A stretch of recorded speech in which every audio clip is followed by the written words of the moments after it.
नमस्कार दोस्तों, मेरा नाम है सुनील और आप देख रहे हैं अपना लोकप्रिय यूट्यूब चैनल जिसका नाम है सुनील जसवाल बिब्लियोफाइल। दोस्तों, इस वीडियो में हम लोग बात करेंगे Himachal Pradesh public service commission के दोस्तों जो अध्यक्ष हैं उन्होंने इंटरव्यू दिया जिसमें कि उन्होंने बहुत सारी जो बातें हिमाचल प्रदेश में अभी चल रही हैं प्रतियोगी परीक्षाओं से रिलेटेड उनके उन्होंने आंसर दिए। और दोस्तों यहाँ पे हम लोग इस वीडियो में टू द पॉइंट बात करेंगे ताकि आपका समय बच सके। दोस्तों, टीचर वैकेंसी के बारे में भी उन्होंने कहा है और इंटरव्यू में दोस्तों जैसे आप सभी को पता है कि इंटरव्यू में वीडियोग्राफी की बात भी कही जा रही थी तो उसका भी उन्होंने आंसर दिए। पेपर कैसे होंगे इसके बारे में चर्चा करेंगे। दोस्तों, यहाँ पे हमने जो प्रश्न यहाँ पे जिनके आंसर हम लोग देंगे इसमें क्या है कि इंटरव्यू में जो वीडियोग्राफी थी इसके बारे में, OTR सिस्टम के बारे में उन्होंने बात की है और दोस्तों CBT जैसे कंप्यूटर बेस्ड जो टेस्ट होंगे इसके बारे में बात की कि क्या ऑफलाइन पेपर होंगे या फिर ऑनलाइन पेपर होंगे। न्यू भर्ती के बारे में बात की, कंडक्टर भर्ती के बारे में बात की और टीचर वैकेंसी के बारे में भी उन्होंने कहा है। दोस्तों, यहाँ पे बात करते हैं जो इंटरव्यू में वीडियोग्राफी है दोस्तों इसके बारे में चर्चा करते हैं क्योंकि अभी कहा जा रहा था कि जो हिमाचल प्रदेश में प्रतियोगी परीक्षाओं में दोस्तों जो इंटरव्यू होते हैं और उस इंटरव्यू में दोस्तों बहुत सारे बच्चों को ऐसा लगता है कि उसमें सिफारिश वगैरह हो जाती है, उसमें भ्रष्टाचार होता है। तो इसके लिए दोस्तों वीडियोग्राफी जो अब वो की जाए तो जो कमीशन के अध्यक्ष थे जो उनका पक्ष था तो दोस्तों जो फैसला जो आया था वो उन्हीं के पक्ष में आया था। कोर्ट का जो फैसला आया था वो उन्हीं के पक्ष में आया था। अभी उन्होंने इस बात को क्लियर किया है। उन्होंने कहा है दोस्तों, क्या कहा है उन्होंने ये कहा है कि जो हिमाचल प्रदेश में दोस्तों जो भी इंटरव्यू होते हैं उसमें दोस्तों एक प्रॉपर बोर्ड होता है और जो बोर्ड होता है दोस्तों वही इंटरव्यू लेता है। और इसमें दोस्तों जब इंटरव्यू में वीडियोग्राफी की जाएगी तो इसमें लिटिगेशन होने की संभावना ज्यादा बन जाएगी। लिटिगेशन का मतलब ये है कि दोस्तों इसमें ऑब्जेक्शन ज्यादा होंगे जो कोर्ट में जाएंगे और कोर्ट में फिर दोस्तों इस तरह से ये जो प्रोसेस होगा, इंटरव्यू का जो प्रोसेस होगा वो सही समय पर कंप्लीट नहीं हो पाएगा। तो बोलने का मतलब ये है कि अगर वीडियोग्राफी होती है और किसी को ऑब्जेक्शन होगा तो ऑब्जेक्शन करने से इंटरव्यू के प्रोसेस में देरी हो सकती है। दोस्तों, OTR सिस्टम के बाद भी उन्होंने की है। OTR सिस्टम में वन टाइम रजिस्ट्रेशन की बात कही जा रही है।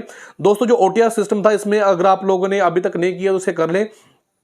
Himachal Pradesh public service commission में OTR सिस्टम में दोस्तों एक बार आपको रजिस्ट्रेशन करवाना पड़ता है जिसमें आपको अपना पूरा बायोडाटा भरना पड़ता है। और जैसे जैसे दोस्तों उन्होंने ये भी बोला कि जैसे जैसे आपके अगर आप कोई क्वालिफिकेशन जॉब ले लेते हैं या फिर आप कुछ अचीवमेंट हो जाती है तो उसमें आप लोग एडिट भी कर सकते हैं। दोस्तों, यहाँ पे इन्होंने ये भी कहा कि जो बाकी स्टेट है चाहे वो MP है चाहे वो कर्नाटक है दोस्तों उन्होंने भी इस OTR सिस्टम को काफी ज्यादा ऑब्जर्व किया है, उस पर काम किया है तो काफी अच्छा रहा, ये सफल भी रहा और इस पे इनको प्राइज वगैरह भी मिले हैं। दोस्तों, अब बात करते हैं CBT जो कंप्यूटर बेस्ड पेपर की बात कही जा रही है। जैसे कि आप सभी को यह भी पता है कि हिमाचल प्रदेश में सिलेबस जो चेंज हो चुका है क्लास 3 के लिए और इसमें यह भी बात कही जा रही है कि क्या CBT पेपर होगा या फिर OMR पर पेपर होगा, ऑफलाइन पेपर होगा।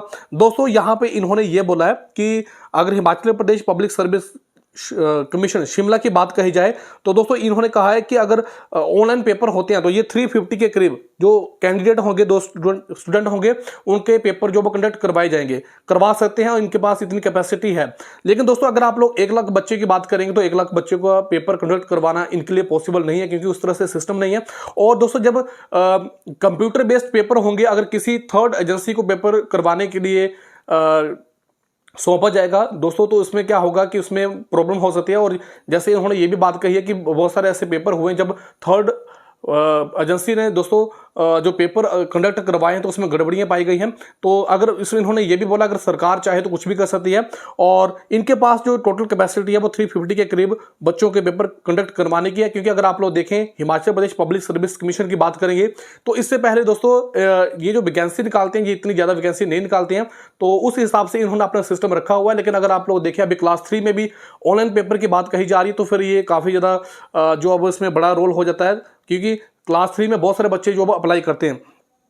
कुल मिला के बात करेंगे दोस्तों इस समय अभी तक ऐसा मेरा अनुमान है कि पेपर जो होंगे वो ऑफलाइन ही होंगे। तो आप लोग जो अब दोनों तरीके से अपने आप को तैयार करें लेकिन पेपर जो होंगे वो ऑफलाइन ही होंगे क्योंकि ऑनलाइन पेपर कंडक्ट करवाने के लिए काफी बड़ा सिस्टम जो वो चाहिए। क्योंकि उस तरह से जो अब कंप्यूटर भी उपलब्ध चाहिए, उस तरह से नेटवर्क भी चाहिए बहुत सारे बच्चों को। दोस्तों अगर कंप्यूटर बेस्ड पेपर होता भी है तो जैसे आप लोगों ने देखा होगा कि SSC CGL में भी ऐसी प्रॉब्लम क्रिएट हुई है कि समय रहते पेपर जो था वो दोस्तों ओपन ही नहीं हुआ। तो बहुत सारी प्रॉब्लम का सामना करना पड़ता है। हालांकि हिमाचल इस चीज के लिए सक्षम हो सकता है अगर सरकार चाहे, लेकिन इस समय अगर आप लोग देखें तो पेपर आपकी ऑफलाइन होने की संभावना ज्यादा है। और इसके बाद दोस्तों इन्होंने ये भी कहा है कि जो Himachal Pradesh staff selection commission के दोस्तों जो पेपर थे, जो इनके पास पेपर आए थे जिसमें कि 7 कोड थे दोस्तों 7 जो पेपर कोड के जो पेपर थे दोस्तों जिनका रिजल्ट इन्होंने घोषित करना था, इन्होंने 6 के रिजल्ट निकाल दिए हैं दोस्तों। और इसमें जो एक पेपर था उस पर थोड़ा प्रॉब्लम था, इसलिए उसका रिजल्ट जो था वो बाकी रह गया था। तो इन्होंने बोला कि जो भी हमारे पास चीजें आएंगी हम लोग उसे सॉल्व करेंगे, अपने अकॉर्डिंग करेंगे। और दोस्तों जब Himachal Pradesh staff selection commission का जो दोस्तों जो काम होगा, अगर Himachal Pradesh public service commission Shimla के माध्यम से करवाया जाएगा तो इसके लिए जो मैन पावर भी चाहिए, इसके लिए उतना स्टाफ भी चाहिए। तो इस बेस पे भी उन्होंने बात की, अगर सरकार चाहे तो इसके ऊपर क्लैरिटी दे सकती है, उनको जो अब मैन पावर उपलब्ध करवा सकती है, तब वो जाके उस काम को कर सकते हैं। क्योंकि अगर Himachal Pradesh public service commission Shimla जो है वो दोस्तों अपने हिसाब से तैयारी करता है, अपने हिसाब से ही पेपर कंडक्ट करवाता है, लेकिन जब उसके ऊपर इस तरह से बर्डन जाएगा तो कहीं ना कहीं उनको दोस्तों उस तरह से स्टाफ भी चाहिए होगा। अब बात करते हैं दोस्तों, इन्होंने बोला कि जो पोस्ट कोड थे जिन पे एफआईआर दर्ज करवाई गई है, तो क्या उनका रिजल्ट जो अब घोषित किया जाना चाहिए या फिर नहीं किया जाना चाहिए। तो इन्होंने ये स्पष्ट रूप से बोल दिया कि जिस पर एफआईआर दर्ज वगैरह हुई है दोस्तों, अगर सरकार चाहे तो कंडीशनल अपॉइंटमेंट उनको दे सकती है, लेकिन वो तभी होगा जब उनके पास लीगल तौर पर पॉसिबल जो लीगल तौर पर दोस्तों उनको जब क्लैरिटी दी जाएगी। तो ऐसे वो कुछ भी नहीं कर सकती है, लेकिन जब दोस्तों सरकार चाहे और लीगल तौर पर उनको क्लैरिटी मिल जाती है तो फिर उसके बाद जो दोस्तों वो रिजल्ट निकालने की कोशिश करेंगे। अब बात करते हैं दोस्तों यहाँ पे हिमाचल प्रदेश में दोस्तों नई भर्तियों के बारे में। तो उन्होंने बोला है कि वो नई भर्ती कराने में तैयार है दोस्तों। वैसे तो उनके पास मैन पावर उतनी नहीं है, लेकिन फिर भी उन्होंने बोला अगर सरकार चाहे और उस हिसाब से अगर सिस्टम बनता है तो वो पेपर कंडक्ट भी करवाएंगे। इन्होंने ये भी बोला है कि जो कंडक्टर की भर्ती है दोस्तों, जिसमें कि 40,000 के करीब उनके पास एप्लीकेशन आए हैं दोस्तों, और इसके लिए दोस्तों उन्होंने तैयारी कर लिया। अगर वो जब भी दोस्तों इस तरह से उनको नोटिफिकेशन मिलता है, जो कुछ भी उनको संकेत मिलता है, तो वो पेपर कंडक्ट करवा सकती है। और बात करते हैं दोस्तों लास्ट में टीचर वैकेंसी के बारे में। तो उन्होंने बोला कि जैसे आप लोगों ने देखा होगा, काफी बार हम लोगों ने भी आपको अपडेट दिया कि टीचर की इतनी सारी वैकेंसी आने वाली है, अब तक जो वो कमीशन होगा, लेकिन उन्होंने बिल्कुल क्लियर कट में बोल दिया कि हमारे पास इस प्रकार का कोई भी प्रपोजल जो अब नहीं आया। तो अभी तक हमारे पास जो आया था वो प्रोफेसर असिस्टेंट के जो हमारे पास वैकेंसीज वगैरह आई थी उसको हमने कंडक्ट करवा दिया। जो कुछ एक दोस्तों जो पेंडिंग बचा हुआ उससे भी वो कंडक्ट करवा देंगे। लेकिन अगर आप लोग बात करेंगे टीजीटी, तो दोस्तों अभी तक उनके पास ऐसा कुछ भी नहीं आया है दोस्तों। तो ये सब कुछ जो डिपेंड करता है, ये गवर्नमेंट पे ही डिपेंड करता है कि वो जिस डायरेक्शन में चीज़ों को लेके जाएंगे तो उस हिसाब से होगा। हालांकि जो एस्पिरेंट्स है, जो युवा है, वो काफ़ी ज़्यादा निराश हो चुके हैं और सोशल मीडिया पर भी दोस्तों काफ़ी ज़्यादा ट्रोलिंग हो रही है। इस पे दोस्तों सरकार पर भी एक्शन आ रहे हैं दोस्तों। तो जब इस तरह से प्रेशर बनता है तो कहीं ना कहीं अगर युवा निराश होता है तो कहीं ना कहीं उस स्टेट का, उस देश का भविष्य जो खतरे में हो जाता है दोस्तों। युवा जो होता है वो देश को आगे बढ़ाता है, लेकिन जब युवा ही दोस्तों फ्रस्ट्रेट हो जाएगा तो वो किस तरह से देश को आगे बढ़ाएगा। बहुत सारे बच्चे ऐसे हैं जिनकी एज जो वो निकल चुकी है दोस्तों। अब यहाँ पे ये भी प्रश्न उठता है कि क्या उनको एज रिलैक्सेशन मिलेगी, क्योंकि अगर आप लोग देखें तो काफी समय से ना तो कोई वैकेंसी सही तरीके से आई है, ना कोई पेपर कंडक्ट हुआ है, सिर्फ आश्वासन ही दिए जा रहे हैं, जिसकी वजह से बच्चे जो अब अभी काफी ज्यादा निराश हो चुके हैं। और अगर आप लोग देखें तो सेक्रेटरीट में भी बच्चे जो वो धरना दे रहे हैं, तो उनको सपोर्ट करना चाहिए। और सरकार को भी चाहिए कि एक वो ऐसा सिस्टम लेके आए जिससे कि अगर इन्होंने इतना टाइम ले लिया है तो दोस्तों तो इस तरह से सिस्टम बनाना चाहिए ताकि किसी भी बच्चे के साथ नाइंसाफी ना हो। ट्रांसपेरेंट सिस्टम होना चाहिए, हर बच्चे के साथ सही तरीके से बिहेव होना चाहिए दोस्तों।